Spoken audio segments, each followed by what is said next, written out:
Donc bonjour à tous, Yannick Zaché, 33 ans, joueur à la PGD Alzheimer, poste 2, 3, parfois 1, 1m92 et 95 kg. J'ai pris un peu de poids.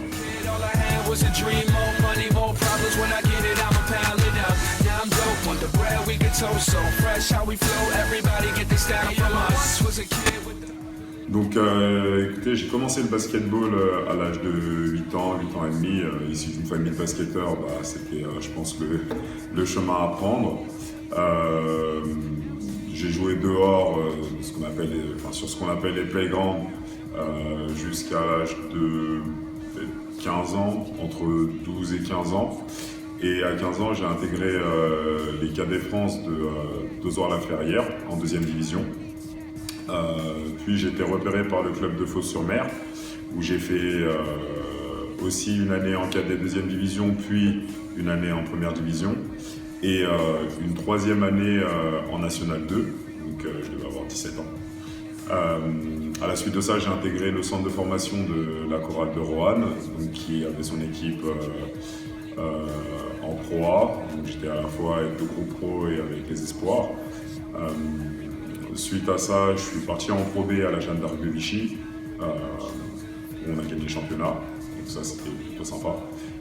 Et je suis reparti à Fos-sur-Mer en National 1 pendant 2 ans. À la suite de ma deuxième année, on est monté en Pro B et moi je suis parti à Genève, en Suisse, en première division.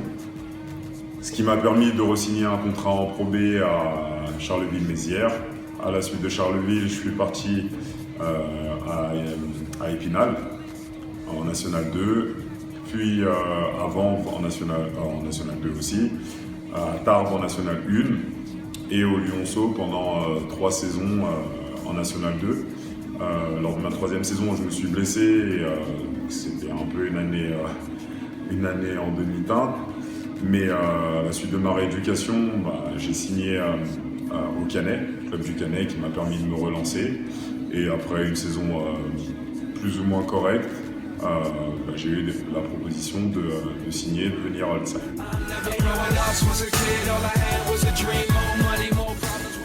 L'un de mes meilleurs souvenirs basket,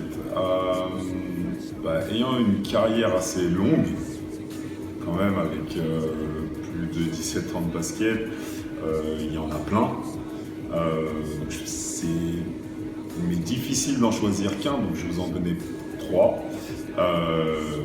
Le premier, c'est notre accession avec Fos-sur-Mer des cadets deuxième division à cadets première division.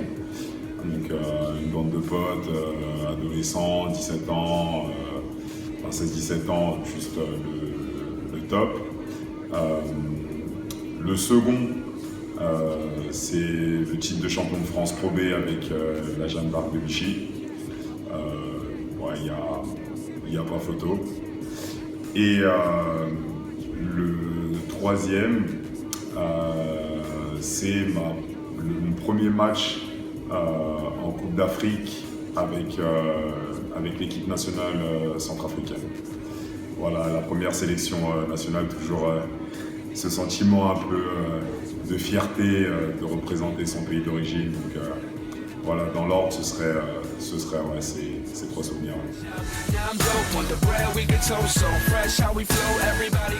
Écoute, une intégration assez facile, parce que je connaissais déjà l'Alsace en fait.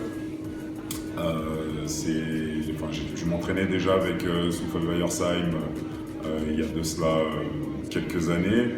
Donc c'est une région que je connais bien, que j'apprécie d'ailleurs. Et le club à proprement parler, je connaissais Fred Minet, d'ailleurs qui a discuté avec Patrice pour faciliter ma venue au club. Donc super sympa, club familial, des jeunes aussi qui sont en demande, donc ça c'est cool. Des bénévoles super ouverts et justement qui nous permettent de bien nous sentir au sein du club, donc honnêtement sympa.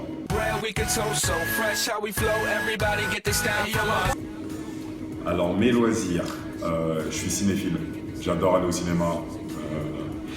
Mes amis se moquent de moi et disent que j'ai des actions chez UGC, donc ça me fait un peu rigoler, mais honnêtement j'aime aller au cinéma. La lecture, voilà, tout ce qui est roman fantastique, un peu surnaturel, tout ce qui est biopic aussi, roman autobiographique, super sympa. Ouais, tout ce qui est nourriture aussi, cuisiner, c'est un truc sympa à faire. Pas que je fais tout le temps, mais que je prends du plaisir à faire. Voilà, en règle générale, c'est ça. Ah oui, et les séries télé aussi. Alors, il y a certaines séries qui sont pas mal, mais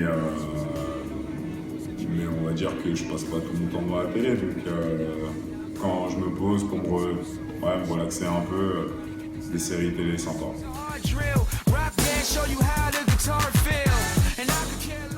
Alors oui, effectivement, je fais quelque chose en dehors du basket. Donc suite à ma blessure, à ma rupture du tendon d'Achille, je préparais déjà en fait ma reconversion. Donc j'ai passé un BPJS à G2F en fait pour être coach sportif que j'ai obtenu en décembre 2017.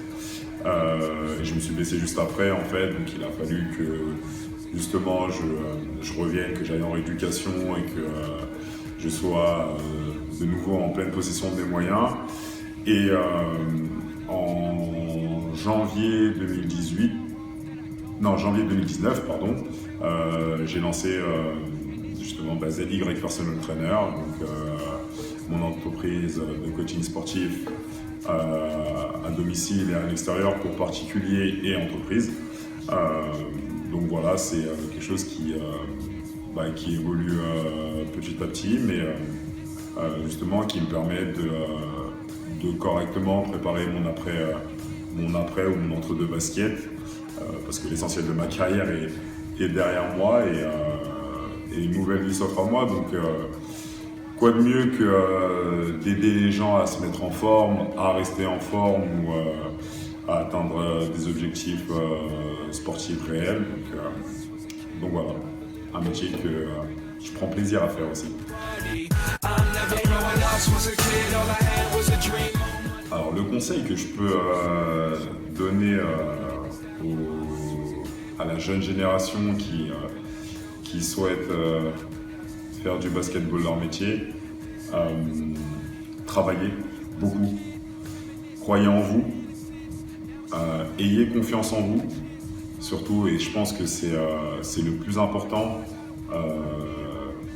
ayez confiance aux objectifs que vous vous êtes fixés, parce que c'est, entre guillemets, ce sera votre fil rouge en fait, ce sur quoi vous pourrez vous raccrocher lorsque ce sera difficile, parce que c'est difficile, c'est pas donné à tout le monde de justement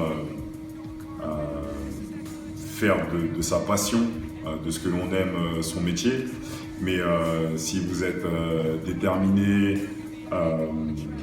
vous êtes à un bureau de travail et que vous aimez ce que vous faites, il n'y a aucune raison pour que vous ne réussissiez pas. Donc ouais, ce seront les conseils que je vous donnerai. Vraiment, bossez, croyez en vous. Ayez confiance en vous et ne lâchez jamais.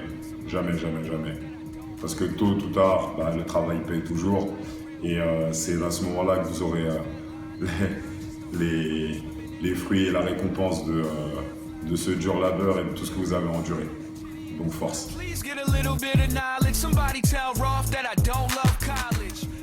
Alors le prochain match, le derby, qui n'est pas un match comme les autres, parce que comme on a l'habitude de dire, un derby ça ne se joue pas, ça se gagne. On a une grosse revanche à prendre par rapport à cette équipe du VOB qui est première, une très belle équipe. Mais ce sentiment d'avoir fait un non-match à l'aller, il n'y avait rien qui allait et clairement on est, je pense, mieux préparé, dans de meilleures dispositions pour aborder ce match-là et aller le gagner. Donc voilà, j'ai clairement toute confiance en mon équipe, en mes coéquipiers, au staff et au public qui va venir nombreux justement. Mais malgré leur première place, c'est pas une équipe qui m'impressionne en fait.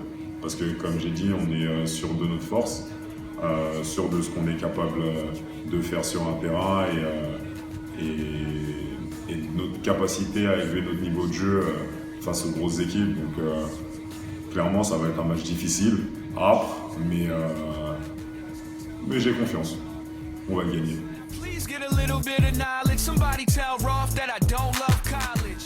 Un mot à nos chers supporters. Continuez d'être le 6e homme sur le terrain, de nous soutenir comme vous le faites depuis le début de l'année, dans les bons comme dans les mauvais moments, pardon, et surtout dans les mauvais moments, parce que c'est dans ces situations-là où on a le plus besoin de vous. Donc réellement, continuez à être derrière nous et on fera en sorte de vous le rendre au centuple et de mouiller ce maillot de la Vogesia comme il se doit et comme nous allons le faire jusqu'à la fin de la saison et comme nous l'avons fait depuis le début de l'année. Donc merci de nous soutenir déjà et continuez à être derrière nous. Pour la suite, je nomine notre ancien Frédéric Minet. Il fait partie des 2 plus anciens et comme j'ai l'habitude de le dire et de l'appeler ainsi, Vassilis Panoulis, mon ami, tu es le prochain.